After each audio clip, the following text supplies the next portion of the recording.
अस्सलाम वालेकुम क्लास। आज हम डिस्कस करने जा रहे हैं general characteristic of organic compound. हम इनकी कुछ प्रॉपर्टीज़ को डिस्कस करेंगे, सिंपल प्रॉपर्टीज़ को डिस्कस करेंगे, जिनमें सबसे पहला पॉइंट है ओरिजिन, के ऑर्गेनिक कंपाउंड कहाँ से ओरिजिनेट होते हैं।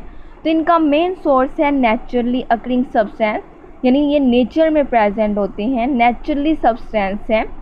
इन्हें हम लैब में भी प्रिपेयर करते हैं, लेकिन इनका origin mainly naturally occurring substance या नेचर है। और नेचर में जिन चीज़ों से या जिनसे ये हमें हासिल होते हैं वो हैं प्लांट्स एंड एनिमल।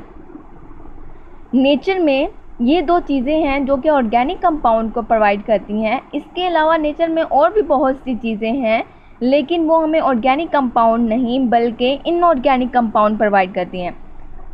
नेचर में पहाड़ आ जाते हैं, दरिया आ जाते हैं, इसके अलावा और भी बहुत सी चीज़ें आती हैं, लेकिन जो लिविंग ऑर्गेनिज्म है जैसे कि प्लांट एंड एनिमल वो ऑर्गेनिक कंपाउंड प्रोवाइड करते हैं। और इसके अलावा बाकी जितनी भी चीज़ें हैं वो मेनली इनऑर्गेनिक कंपाउंड को प्रोवाइड करते हैं।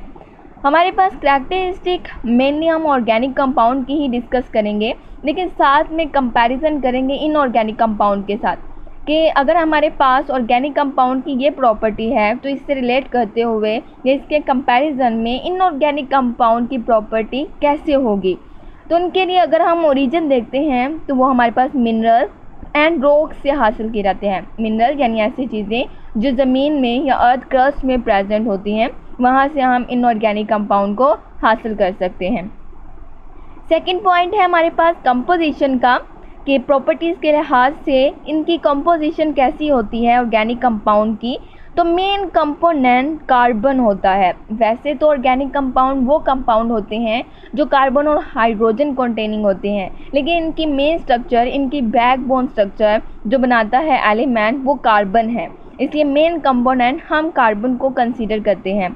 लेकिन इसके अलावा जैसे कि डेरिवेटिव्स की बात की जाए ऑर्गेनिक कंपाउंड और उनके डेरिवेटिव्स की बात की जाए तो उसमें हमारे पास कुछ और भी एलिमेंट आते हैं जैसे कि nitrogen, oxygen, halogen and sulphur.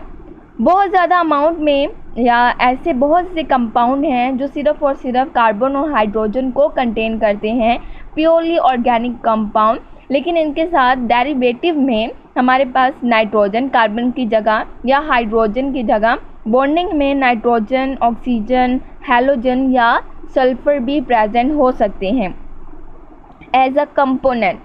ठीक है, तो हमारे पास नेक्स्ट अगर हम इनऑर्गेनिक का देखते हैं, इनऑर्गेनिक में हम वैसे भी इनऑर्गेनिक के कंपाउंड की डेफिनेशन कुछ इस तरह से कहते हैं कि जिनमें कार्बन और हाइड्रोजन के अलावा, यानी कार्बन और हाइड्रोजन मौजूद नहीं होता, बाकी सारे एलिमेंट मौजूद होते हैं, उन्हें हम इनऑर्गेनिक कंपाउंड में कंसीडर करते हैं।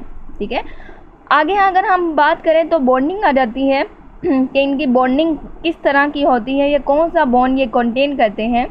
तो ऑर्गेनिक कंपाउंड कोवलेंट बॉन्ड यानी कोवलेंट लिंकेज कंटेन करते हैं। अगर इनऑर्गेनिक को देखें तो उनमें आयनिक बॉन्ड मौजूद होता है, यानी आयंस की फॉर्मेशन होती है। हमारे पास कोवलेंट में कार्बन जाहिर सी बात है ऑर्गेनिक कंपाउंड है तो कार्बन कार्बन के दरमियान ही मोस्टली बॉन्ड की फॉर्मेशन होती है। कार्बन कार्बन के दरमियान जो बॉन्ड बनता है वो शेयरिंग से बनता है, इस वजह से हम इसे कोवलेंट बॉन्ड यानी ये कहते हैं कि ऑर्गेनिक कंपाउंड में कोवलेंट लिंकेज मौजूद होता है। जब प्योरली कोवलेंट बॉन्ड की बात आती है, प्योरली का मतलब है कि सेम एटम यानी कार्बन कार्बन की बात आती है, तो हम ऐसे कोवलेंट कंपाउंड को नॉन पोलर का नाम देते हैं, जिनमें पोलैरिटी या चार्जेस मौजूद नहीं होते या जिनमें इलेक्ट्रोनेगेटिविटी का डिफरेंस बहुत ही कम होता है कि हम उसे नेग्लिजिबल कंसीडर कर सकते हैं। जब पोलर की बात आती है तो पोलर में हमारे पास जैसे कि nitrogen, oxygen, halogen and sulphur ऐसे एलिमेंट भी कंपाउंड के अंदर मौजूद होते हैं, जिसकी वजह से इलेक्ट्रोनेगेटिविटी का डिफरेंस क्रिएट हो जाता है। तो उस वक्त हमारे पास बनने वाला कोवलेंट बॉन्ड पोलर हो जाता है। बॉन्डिंग हमने देखी कि कोवलेंट बॉन्ड होता है, कोवलेंट बॉन्ड भी दो तरह का होता है, polar and non polar. Inorganic का हमने देख लिया कि उनमें आयनिक बॉन्ड मौजूद होता है। 3 प्रॉपर्टीज़ होगी। अब हम देखते हैं इनकी सोलेबिलिटी को। सोलेबिलिटी कि ये किन सॉल्वेंट के अंदर सोलूबल होते हैं या किन के अंदर आसानी से डिज़ोल्व हो सकते हैं। तो यहाँ हम रूल यूज़ करते हैं लाइक डिजोल्व लाइक रूल, यानी एक जैसी चीज़ें एक जैसे होने का मतलब है कि पोलर चीज़ें पोलर के अंदर डिजोल्व होती हैं और नॉन पोलर के अंदर। ये आपने 9th में कॉन्सेप्ट अच्छे से क्लियर किया हुआ है, इसलिए मुझे लगता है कि आपको ज़्यादा प्रॉब्लम नहीं होगी कि एक जैसी चीज़ें आपस में डिजोल्व होती हैं। अगर हम ऑर्गेनिक कंपाउंड को देखें तो मोस्टली या purely organic compound non polar होते हैं।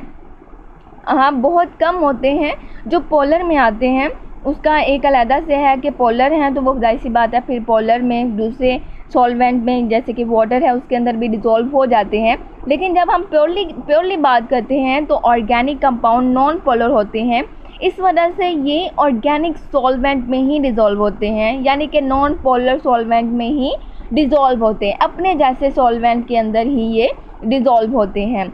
ऑर्गेनिक सॉल्वेंट की कुछ एग्जाम्पल हैं हमारे पास alcohol, ether, benzene and carbon disulphide.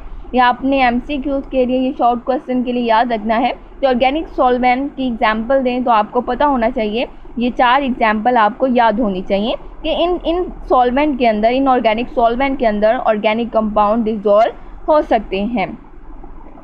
Then हमारे पास है इनऑर्गेनिक कंपाउंड में देखें तो वो आयनिक होते हैं, अपनी नेचर के लिहाज से आयनिक होते हैं, इसलिए वो मोस्टली पोलर सॉल्वेंट जैसे कि वाटर है उसके अंदर आयनाइज हो जाते हैं, डिज़ोल्व हो जाते हैं। इलेक्ट्रिकल कंडक्टिविटी की बात की जाए, यानी ये गुड कंडक्टर होते हैं या बैड कंडक्टर होते हैं इलेक्ट्रिसिटी के लिहाज से। ड्यू टू कोवलेंट बॉन्ड ये पुअर कंडक्टर होते हैं क्योंकि चार्जेस मौजूद नहीं होते। अगर हम आयन की फॉर्मेशन भी देखें तो आयन की फॉर्मेशन भी इनमें बहुत कम होती है। अगर हम चार्जेस भी देखें तो इनके ऊपर चार्जेस भी मौजूद नहीं होते जो नॉन पोलर होते हैं। पोलर में अगर हम देखें तो पोलैरिटी जब इनमें क्रिएट हो जाती है तो तब वो थोड़ी सी कंडक्टिविटी शो करते हैं। यानी ऑर्गेनिक कंपाउंड की कंडक्टिविटी हम 2 तरह से ले सकते हैं।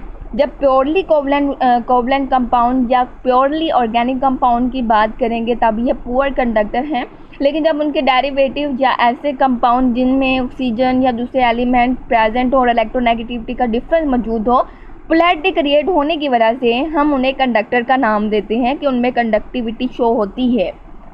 अगर हम इनऑर्गेनिक की बात करें तो इनऑर्गेनिक में आयंस की फॉर्मेशन की वजह से, यानी वो अपने सॉल्वेंट में या वाटर के अंदर जब वो डिज़ोल्व होते हैं वो गुड कंडक्टर होते हैं। Mostly inorganic compound solid form में होने की वजह से अपनी सॉलिड स्टेट में कंडक्टिविटी शो नहीं करते, लेकिन जैसे ही उनको सॉल्वेंट प्रोवाइड होता है, वाटर प्रोवाइड होता है, वो आयनाइज हो जाने की वजह से कंडक्टिविटी शो करते हैं। तो आज हमने डिस्कस की कुछ प्रॉपर्टीज़, अभी हमने हाफ प्रॉपर्टीज़ डिस्कस की हैं, बाकी जो रह गई हैं उनको हम नेक्स्ट लेक्चर में डिस्कस करेंगे।